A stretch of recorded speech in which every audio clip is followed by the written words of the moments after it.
හරි පුතේ. මම හිතනවා ඔයාලට ඒ ටික පැහැදිලි කියලා.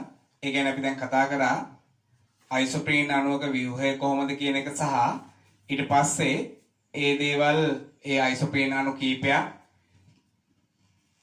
බහු අවයවීකරණයෙන් ස්වභාවික රබර් එහෙම නැත්නම් පොලි අයිසෝප්‍රීන් කොහොමද හැදෙන්නේ කියන එක. ඒතර ඔයාලා මේක ඇඳගන්න කියලා මම කිව්වා. ඒකට පහලින් මේකත් ලියා ගන්න. මේ අයිසෝප්‍රීන් අණු යම් සංඛ්‍යාවක් බහු අවයවීකරණයෙන් ස්වභාවික රබර් එහෙම නැත්නම් පොලි අයිසෝප්‍රීන් හැදෙනවා කියන මෙන්න මේ වචන සමීකරණයක් මේ විදිහට ලියා ගන්න. හරි. අපි යන් එතනින් පහලට. මම හිතනවා ඔයාලට ඒක පැහැදිලි කියලා. බලන්න දෙවෙනි පිටුවේ ස්වභාවික රබර් යටතේ තුන්වෙනි කරුණ දැන් අපි කතා කරා. ඒක ඇඳගත්ත හතරවෙනි කරුණ බලන්න.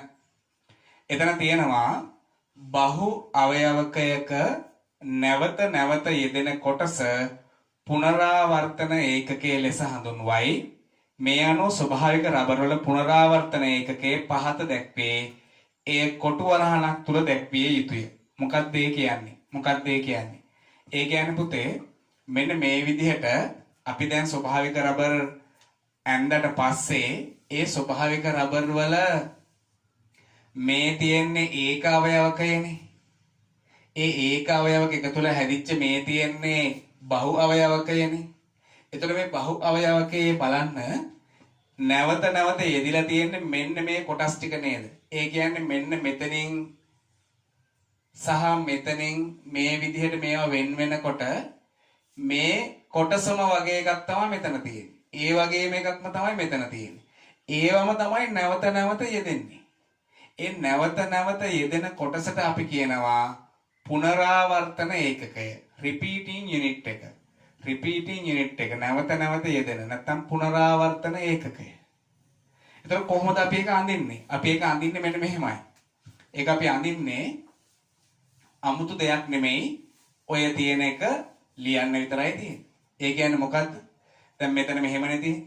මේ තියෙන කාබන් 4 අපි අඳිමු. කාබන් 1යි 2යි 3යි 4යි.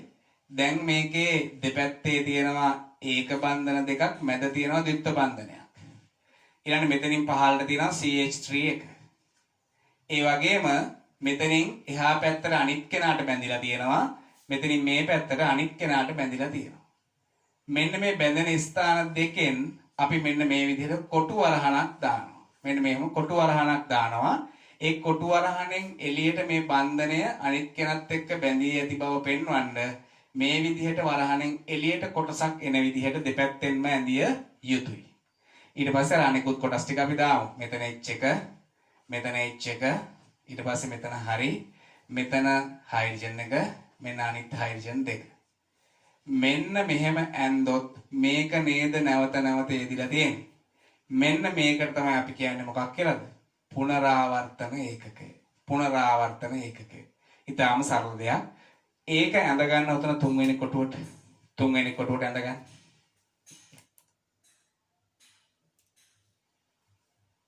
හරි. ඔන්න අපි පුනරාවර්තන ඒකකයක් ඇඳා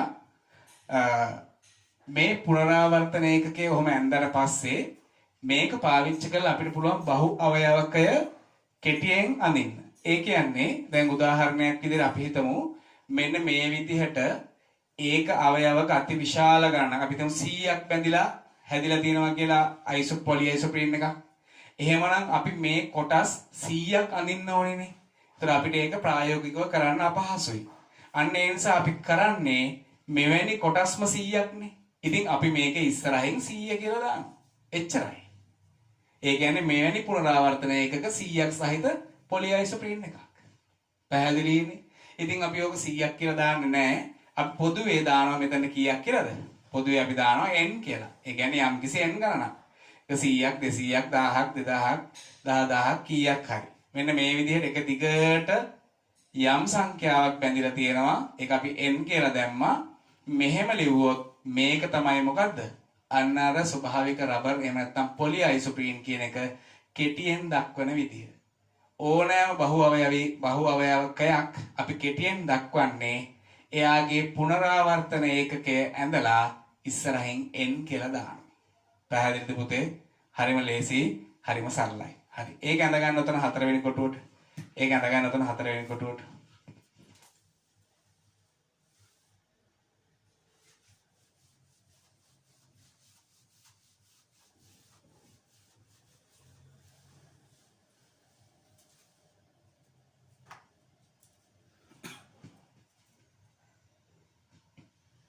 හරි. මම හිතනවා ඔයාලට වැඩි පැහැදිලි කියලා. ඔන්න අපි එහෙනම් උඩින්ම ලිව්වා ඉස්සෙල්ලාම පළවෙනි කොටුවෙන් ලියාගත්තා මොකද්ද? අයිසෝප්‍රීන්. එහෙම නැත්නම් ඒක තමයි යාගේ මොකද්ද? තැනුම් ඒකකය. එහෙම නැත්නම් ඒක අවයවකය. ඊට පස්සේ බහු අවයවීකරණය වෙලා බහු අවයවකය නැත්නම් රබර් එහෙම නැත්නම් පොලි අයිසෝප්‍රීන් හැදෙන විදිහ අපි කතා කරා. තුන්වෙනි කොටුවට අපි ලියාගත්තා එයාගේ රිපීටිං යුනිට් එක නැත්නම් පුනරාවර්තන ඒකකය. හතරවෙනි කොටුවට අපි ලියාගත්තා එයාගේ ඒ බහු අවයවකයේ කෙටියෙන් දක්වන විදිහ. මම හිතනවා ඔයාලට ඒක පැහැදිලි කියලා. හරි. එහෙනම් දැන් පුතේ අපි බලමු මේ රබර් වල තියෙන ගුණාංග ගැන. මම ඔය කිව්වේ මේ රබර් හැදෙන විදිහ. රයිට්. බලන්න දෙවෙනි පිටුවේ 6 වෙනි කරුණ. මෙසේ සෑදෙන ස්වභාවික රබර් වල ද්විත්ව බන්ධන පවතින නිසා බලන්න මේ හැදෙන එක දැන් මෙවැනි කොටස් නේ දෙන්නේ. ඒතර මේ ද්විත්ව බන්ධන තියෙනවා. ද්විත්ව බන්ධන පවතින එකේ විශේෂත්වය මොකක්ද? බලන්න. ද්විත්ව බන්ධන පවතින බැවින් හා දිගු රේඛීය දාම බැවින් ඉහළ ප්‍රත්‍යස්ත ගුණයක් පවතී. එනම් බලයක් යොදා හැඩය වෙනස් කළ හැකි අතර බලය ඉවත් කළ පසු මුල් තත්ත්වයට පැමිණේ. මොකද්ද පුතේ? මෙන්න මේ ද්විත්ව බන්ධන තියෙන නිසා යාට ලැබිලා තියෙන ගුණය තමයි අපි කියන්නේ මොකක් කියලාද? ප්‍රත්‍යස්ත ගුණය. මොකක්ද ප්‍රත්‍යස්ත ගුණය කියන්නේ? ප්‍රත්‍යස්ත ගුණය කියලා කියන්නේ බලයක් යොදලා හැඩය වෙනස් කරනවා. මොකක් හරි අල්ලලා මිරිකනවා. මොකක් හරි අල්ලලා මිරිකුවාම හැඩය වෙනස් වෙනවා. අතෑරිය ගමන් තිබ්බ තත්ත්වයටම එනවා. බලයක් මිරිකුවාට පස්සේ හැඩය වෙනස් වෙනවා. මිරිකනවා කියන්නේ මොකද්ද? බලයක් නේදන්නේ. බලය ඉවත් කරාට පස්සේ තිබ්බ තත්ත්වයට තිබ්බ හැඩයටම එනවා නම් ඒ වස්තුව මොකද්ද? ප්‍රත්‍යස්ත වස්තුව. හරි? ඒ ගුණයට අපි කියනවා ප්‍රත්‍යස්ත ගුණය. දැන් උදාහරණයක් හිතන්නකෝ ස්පොන්ජ් එකක්. ස්පොන්ජ් එකක් අල්ලලා අපි මිරිකුවොත් හැඩය වෙනස් වෙනවා. හැබැයි ඒක ඉවත් කරාම ආයෙ තිබ්බ තත්ත්වයට එනවා. එහෙනම් මේ ස්පොන්ජ් එකක් කියන්නේ මොකද්ද? ප්‍රත්‍යස්ත වස්තුවක්. ඒ ගුණයට අපි කියනවා මොකක් කියලාද? ප්‍රත්‍යස්ත ගුණය. ඉතින් රබර් කියලා කියන්නේ ඉහළ ප්‍රත්‍යස්ත ගුණයක් සහිත ද්‍රව්‍යයක්.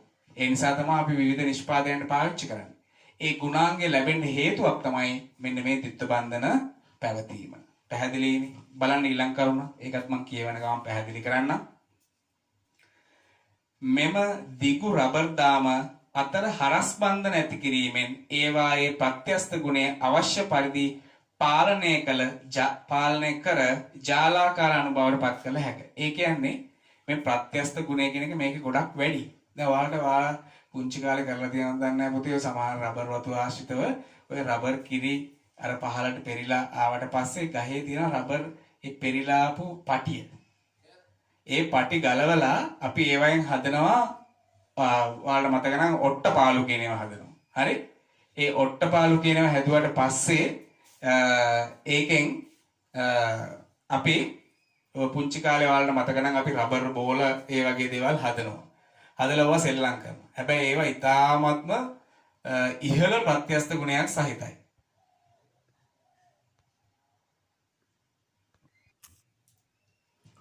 ඉතින් ඔයාලට මතක නම් ඔය ඔට්ටපාලු වලින් ඒ බෝල හදලා සෙල්ලම් කරද්දී එකක් ගැහුවොත් ඉතින් ඒක ගැහුවම තමයි. නේද? ඒ කියන්නේ බෝලේ හොයන්න වෙනම කවුරු හරි ඉන්න ඕනේ. ඒකට හේතුව මේ ඒක හොයන්න බෑ. ඒ තරම් ඈතට යනවා. ඒකට හේතුව ඒකේ ප්‍රත්‍යස්ත ගුණය ඉතාම ඉහළ නිසා.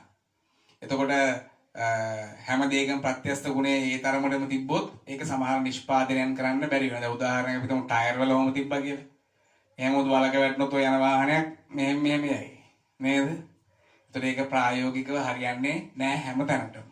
ඉතින් පුතේ අපිට පුළුවන් මේ රබර් වල මේ ප්‍රත්‍යස්ත ගුණය අපිට අවශ්‍ය නිෂ්පාදනය කර ගැනීමට ගැළපෙන විදිහට වෙනස් කරගන්න.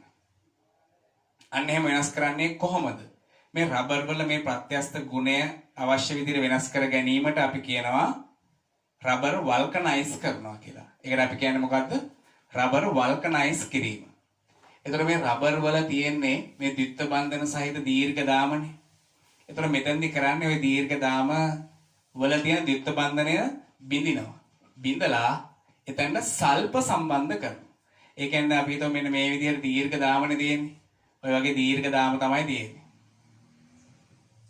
ඔය වගේ දීර්ඝ දාම තියෙනවා පොලි අයිසොප්‍රීන් දාම නැත්නම් රබර්. මේ වගේ අර ද්විත්ව බන්ධන තියෙනවා. තනින් තන මේ මම මේ ඇඳලා තියෙන එක දිගට බැඳිච්ච එකක්. ඒතර මේක කරන්නේ ඒ ද්විත්ව බන්ධන කැඩිලා මේ රබර් වල හරස් බන්ධන ඇති කරනවා සල්ප මගින්. මේක කරන්නේ රබර් වලට සල්ප දාලා රත් කරනවා. යම්කිසි නිශ්චිත අනුපාතයකින්. ඒ කියන්නේ අපිට ප්‍රත්‍යස්ත ගුණයේ අවශ්‍ය ප්‍රමාණයට තමයි අපි මේ සල්ප දාන්නේ. සාමාන්‍යයෙන් සල්ප 100ට 3ක් විතර වගේ දානවා. ඔය ග්ලව්ස් වගේ, ටයර් වගේ දේවල් ඒවා මේවා හදාගන්න. ඒවා තව පොඩ එහෙම වෙන්න පුළුවන්. සල්ප වැඩි වෙන්න ප්‍රත්‍යස්ත ගුණය ගොඩක් අඩු වෙනවා. සාමාන්‍යයෙන් සල්ප 125ක් විතර වගේ දැම්මොත් එහෙම ප්‍රත්‍යස්ත ගුණය නැතිම තරම් වෙනවා. නිකන් ලීයක් වගේ වෙනවා ඊට පස්සේ නැවෙන්නේ නැහැ, කැඩෙනවා ඊට පස්සේ. ඒ විද්‍යාගාරයේ දෙන එබනයිට් කියලා ද්‍රව්‍යයක්.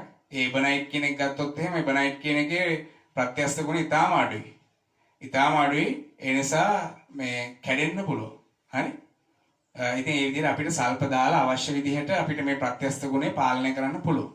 එහෙනම් සල්ප දාලා රත් කරද්දී මෙන්න මේ විදිහට තනින් සල්ප හරස් බන්ධන ඇති වෙනවා. මේ විදිහට සල්ප හරස් බන්ධන ඇති වෙනවා.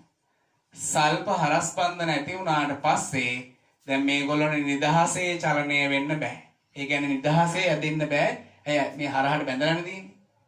ඒතර මේ බන්ධන වලින් මේවා තද කරලා අල්ලන් ඉන්නවා. පැහැදිලිනේ?